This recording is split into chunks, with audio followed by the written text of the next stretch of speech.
Britain's super-rich have doubled their wealth in the last decade, according to the latest Sunday Times Rich list. London's reported as having more billionaires than any other city in the world.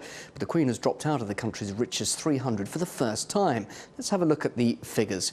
Well, there are 117 billionaires here in the UK, and the total wealth of the richest 1,000 individuals increased by 5.4%, reaching a record £547 billion. Now, that figure is an increase from £250 billion back in 2005.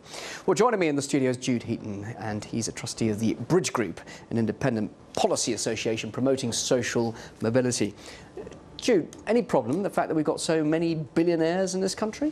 I think there are two things we need to be concerned about here. The first is there's a lot of research that suggests that when you have a country that has absolute levels of inequality, like we do in the UK, like they have in America, where that absolute gap between the richest and the rest is so high, then that has a whole raft of knock-on impacts to the levels of social mobility, health outcomes, all sorts of things that damage society. But the rich don't prevent the poor from improving their social status, do they? I think you need to look at it from a structural point of view, and you need to ask yourself whether we live in a society where everybody has a fair shot of making it onto that rich list or not. And I think when we look at society at the moment, when you look at educational inequality, when you look at housing inequality, you've got to end up coming to the conclusion that we don't have fairness in our society today.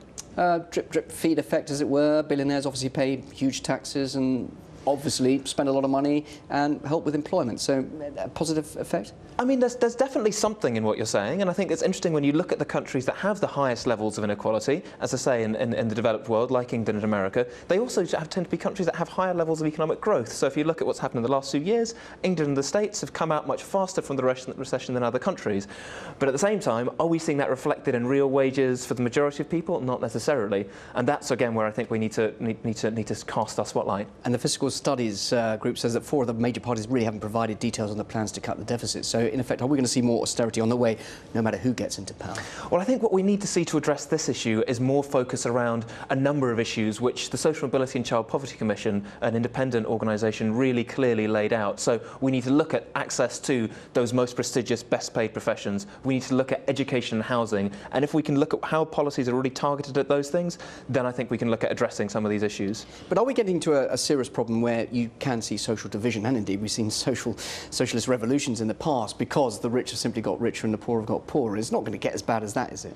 I think we're a fair way from the guillotine just yet, but I think if you look at the risks, and again the Social Mobility and Child Poverty Commission say this very clearly, they point out we're at the risk of becoming a permanently divided nation, and that's where I think we all need to sit up and wonder what sort of legacy we're leaving for our children if there are only some people who are going to be able to step on that ladder to wealth and other people are going to be left behind. Realistically, do you think things could actually change? Yeah, I think they can. I honestly think that there are lots of things that can happen. I think you need to look at the root causes. There aren't simple, short-term things that are going to address this. This is a problem that's developed over decades.